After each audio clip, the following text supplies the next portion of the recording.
تو ماں نے یہ فیصلہ کر لیا تھا کہ وہ جزیہ ادا کرے گا۔ یہ بھی طے پایا کہ خالد کو قبل از وقت پتہ نہ منصوبہ اس بنیاد پر بنایا گیا تھا کہ ابو عبیدہ شہر کے اس دروازے باب جابیہ کے سامنے اپنے دستوں کے ساتھ تھے، جو اس دروازے باب الشرق کے بالمقابل تھا۔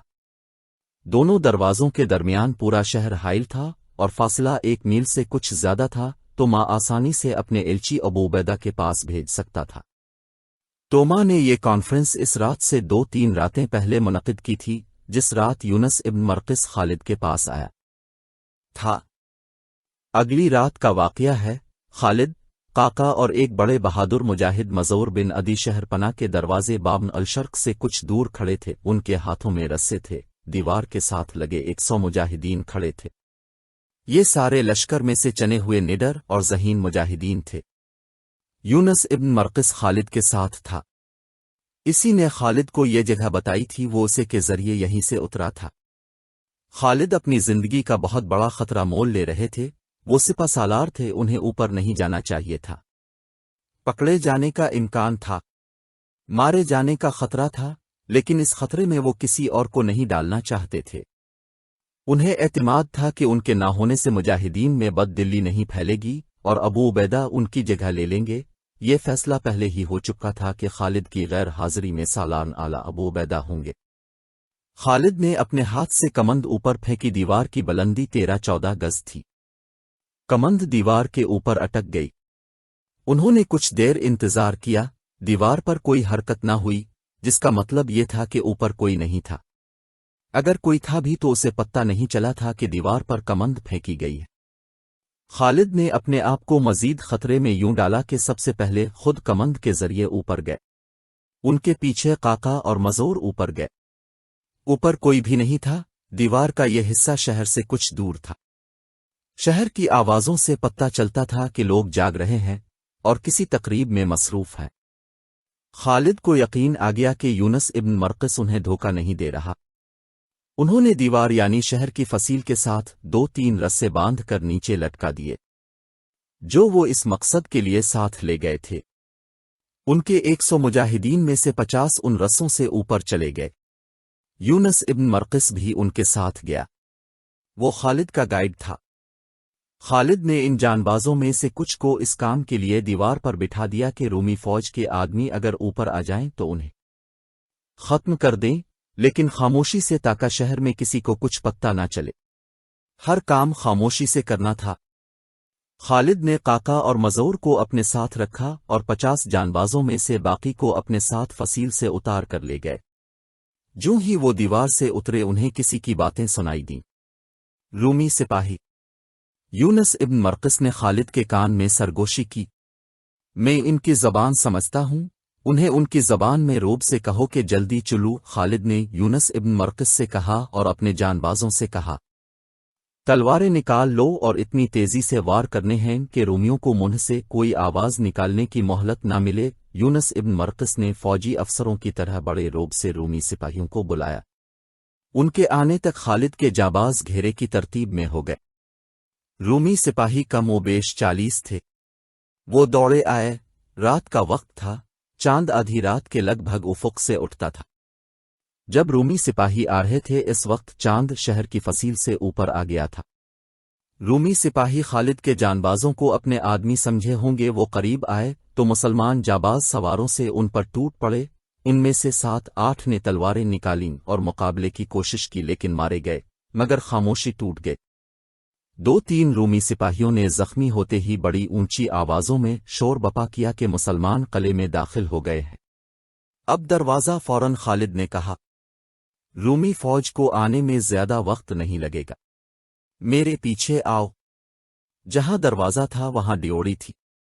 خالد اپنے جانبازوں سے آگے تھے، وہ دوڑتے ہوئے دروازے والی ڈیوڑی میں گئے۔ وہاں صرف 2 رومی سپاہی تھے جن کے ہاتھوں میں برچیاں تھیں، وہ شور سن چکے تھے، اس لیے مقابلے کے لیے تیار تھے، لیکن خالد نے انہیں مقابلے کی زیادہ مہلت نہ دی۔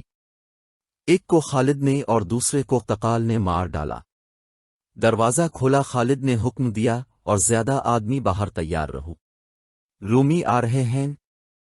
دروازے کے اندر کی طرف بڑے وزنی تالے لگے ہوئے تھے اور بڑی زنجیریں باندھ کر دروازے کو مستحکم کیا ہوا تھا۔ بڑی مشکل سے تالے توڑے گئے اور زنجیریں بھی وہ اتار لی گئیں۔ خالد دروازہ کھول کر باہر نکلے، ان کے باقی 50 جانباز باہر کھڑے تھے۔ خالد نے انہیں اندر بلایا اور کہا کہ دروازے کے باہر پھیل کر مقابلے کے لیے تیار رہے، رومی فوج آ رہی ہے۔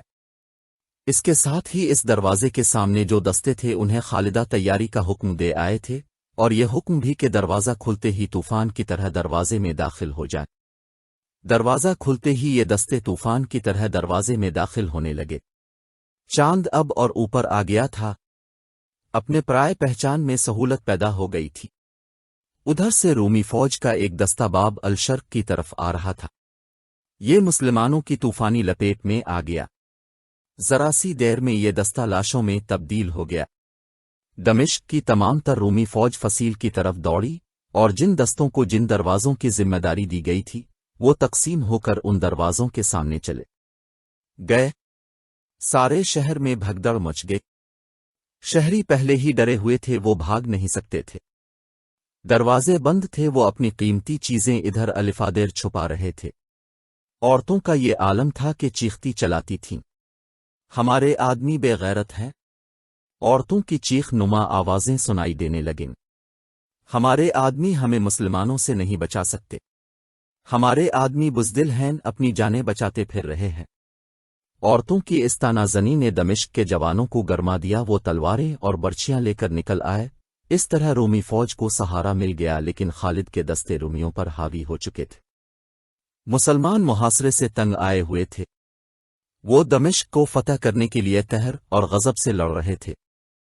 تقریباً تمام مورخوں نے لکھا ہے کہ خالد نے ایسا دانستہ طور پر کیا تھا، یا ان کے پاس اتنا وقت نہیں تھا کہ انہوں نے دوسرے دروازوں پر جو سالار متعین کیسے تھے انہیں نہ بتایا کہ آج رات وہ کیا کرنے والے ہیں۔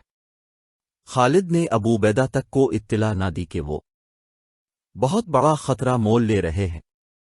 کسی بھی تاریخ میں اس سوال کا جواب نہیں ملتا کہ خالد نے ایسی غلطی کیوں کی تھی۔ ابو عبیدہ وہاں بہت دور تھے۔ انہوں نے شہر میں شور سنا تو کہنے لگے کہ رومیوں نے کسی دروازے سے باہر جا کر اس دروازے والے مسلمان دستوں پر حملہ کیا ہے۔ رومی ایسے حملے پہلے بھی کر چکے تھے، دوسرے دروازوں والے مسلمان سالار بھی غلط فہمی میں رہے۔ خالد شہر کے اندر اتنے الجھ گئے تھے کہ دوسرے سالاروں کو اندر نہ بلا سکے۔ انہوں نے شاید یہ بھی سوچا ہوگا کہ دوسرے سالار دروازوں کے باہر اپنے دستوں کو تیار رکھیں تاکہ رومی فوج کسی دروازے سے بھاگ نہ سکے۔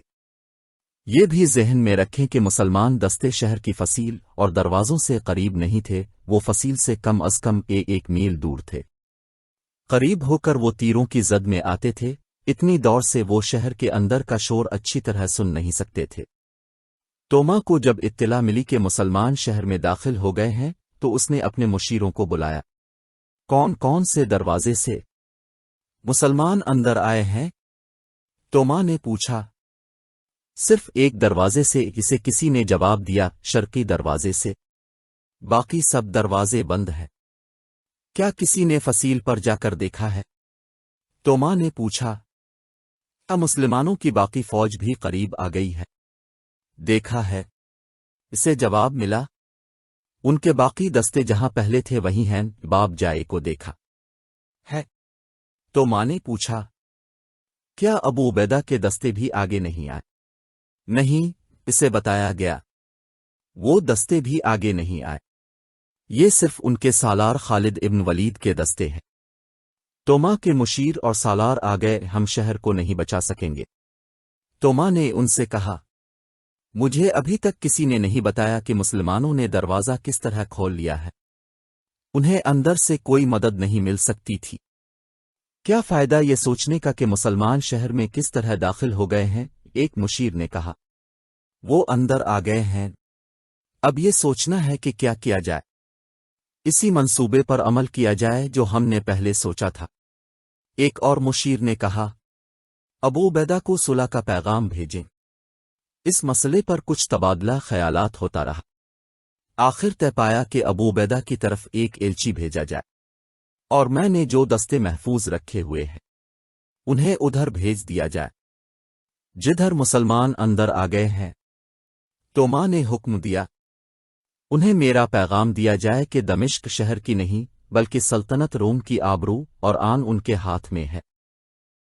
وہ جانے قربان کر دیں اور مسلمانوں کے سالار ابن ولید کو زندہ یا مردہ میرے پاس لے کر آئیں۔ ہنری سمتھ، ابو سعید، واقد اور تبری نے لکھا ہے کہ توما ذہنی طور پر ہتھیار ڈال چکا تھا۔ وہ اپنے محفوظہ کے دستوں کو اس لیے شہر کی لڑائی میں جھونک رہا تھا کہ خالد کو اپنے فریب کارانہ منصوبے کی کامیابی تک روکا جا سکے۔ اس کے یہودی اور عیسائی مشیر معمولی دماغوں کے آدمی نہیں تھے۔ رات گزرتی جا رہی تھی اور شہر کے اندر کی لڑائی بڑھتی جا رہی تھی۔ اب گلیوں میں لڑائی ہو رہی تھی۔ پلہ خالد کے دستوں کا بھاری تھا۔ رومیوں کے محفوظہ کے دستوں نے خالد کے لیے مشکل پیدا کر دی، لیکن خالد ہمت ہارنے والے نہیں تھے۔ ان کے آگے بڑھنے کی رفتار کم ہو گئی تھی۔ ادھر ابو عبیدہ فجر کی نماز پڑھ چکے تو انہیں بتایا گیا کہ رومی سپہ سالار کے 2 اپیلچی آئے ہیں۔ ابو عبیدہ نے انہیں بلا لیا۔ کیا تمہارے سالار کے ابھی ہوش ٹھکانے نہیں آئے؟ ابو عبیدہ نے الفالچیوں سے کہا۔ کہو تم کیوں آئے ہو؟ سپہ سالار توما کا پیغام لائے ہیں۔ ایک ایلچی نے کہا، جب تک ہتھیار نہیں ڈالو گے میں صلح کے لیے تیار نہیں ہو سکتا۔ ابو عبیدہ نے کہا، اے عرب کے رحم دل سالار۔ دوسرے ایلچی نے کہا، ہم لڑائی اور خونریزی ختم کرنے آئے ہیں۔ سپہ سالار توما نے ہمیں پیغام دیا ہے کہ وہ ہتھیار ڈالنے پر رضامند ہے۔ ہم صرف یہی چاہتے ہیں کہ ہمیں شہر سے نکل جانے دیا جائے۔ شہر میں لوٹ مار نہ ہو، کسی کو قتل نہ کیا جائے، ہر شہری اور فوجی اپنے ساتھ اپنا جو مال و اموال لے جا سکتا ہے لے جانے کی اجازت دی جائے۔ ہم ناحق خون بہانے نہیں آئے اے رومیو۔ ابو عبیدہ نے کہا، خدا کی قسم، میں اپنے ان ساتھیوں کا خون تمہیں معاف نہیں کر سکتا جو تم نے بہایا ہے۔ شہنشاہ ہرکل کے داماد سپہ سالار توما نے کہا ہے کہ ہم تاوان ادا کریں گے۔ ایک ایلچی نے کہا، آپ اسے شاید جزیہ کہتے ہیں یا جو کچھ بھی کہتے ہیں، ہمارا شہنشاہ اللہ ہے۔ ابو عبیدہ نے کہا، تم نے ہرکل کو اس طرح شہنشاہ کہا ہے جیسے وہ ہمارا بھی شہنشاہ ہو اور وہ ہمیں خیرات دے رہا ہو۔ ہرکل ہتھیار ڈال دے گا تو بھی ہم اسے شہنشاہ ہی کہیں گے۔ ایلچی نے کہا، ہم اس کے نوکر ہیں اور اس کا حکم بجا لاتے ہیں۔ کیا اب ہم پر اور دمشق کی عورتوں اور بچوں پر رحم نہیں کریں گے؟ اے سالار مدینہ، دوسرے ایلچی نے کہا، دمشق کے شہری تو لڑائی نہیں چاہتے تھے، وہ تو بہت پہلے سے سپہ سالار توما کو کہہ رہے تھے کہ مدینہ والوں کے ساتھ صلح کر لو۔ اگر اسلام کے متعلق ہم نے جو سنا ہے وہ درست ہے تو آپ کو زیادہ نہیں سوچنا چاہیے۔ خدا کی قسم، ابو عبیدہ نے کہا، تم میرے سپہ سالار خالد بن ولید کے پاس جاتے تو وہ بھی وہی کہتا جو میں کہوں گا۔ ہمارے آگے جو جھک جاتا ہے اور ہم سے جو صلح کی بھیک مانگتا ہے اسے ہم بخش دیتے ہیں کہ اسلام کا حکم یہی ہے۔ اگر کوئی آخر دم تک لڑے اور ہم بزور شمشیر اس سے ہتھیار ڈلوائیں تو پھر ہم اسے رحم کے قابل نہیں سمجھتے۔ اس وقت خالد شہر کے مشرقی حصے میں لڑ رہے تھے اور وہ رومی فوجیوں کا اور ان شہری جوانوں کا جو اپنی فوج کے دوش بدوش لڑ رہے تھے صفایا کرتے جا رہے تھے۔ رومیوں کی فوج دوسرے دروازوں کے آگے بھی چلی گئی تھی، اس طرح یہ فوج تقسیم ہو کر کمزور ہو گئی تھی۔ اس سے خالد نے بہت فائدہ اٹھایا۔ ادھر باب جابیہ کھل گیا اور ابو عبیدہ اپنے دستوں کے ساتھ توما کے الفالچیوں کی رہنمائی میں شہر میں داخل ہوئے۔ توما نے 3 اور دروازے کھول کر اعلان کرا دیا کہ صلح ہو گئی ہے اور رومی دمشق سے جا رہے ہیں۔ معاہدہ ہو گیا ہے کہ لوٹ مار نہیں ہوگی، مسلمان کسی شہری کو قتل نہیں کریں گے اور کسی عورت کو مسلمان اپنے قبضے میں نہیں لیں گے۔ غروب آفتاب میں کچھ وقت ابھی باقی تھا جب ابو عبیدہ شہر میں داخل ہوئے تھے۔ خود توما نے آگے بڑھ کر ابو عبیدہ کا استقبال کیا۔ توما کے ساتھ اس کا ایک سالار ہر میں بھی تھا، دمشق کا بڑا پادری بھی تھا۔ اے رومیو، ابو عبیدہ نے توما اور ہر ہیں سے کہا، تم خوش قسمت ہو کہ تم نے خود ہی شہر ہمارے حوالے کر دیا ہے، اس سے تم نے اپنے آپ کو، اپنی فوج اور اپنے شہریوں کو بہت بڑی ذلت سے بچا لیا ہے اور تم نے اپنے مال و اموال کو بھی بچا لیا ہے۔ اور یہ شور کیسا ہے؟ کیا کہیں لڑائی ہو رہی ہے؟ لوگ صلح کی خوشی میں شور و غل مچا رہے ہیں۔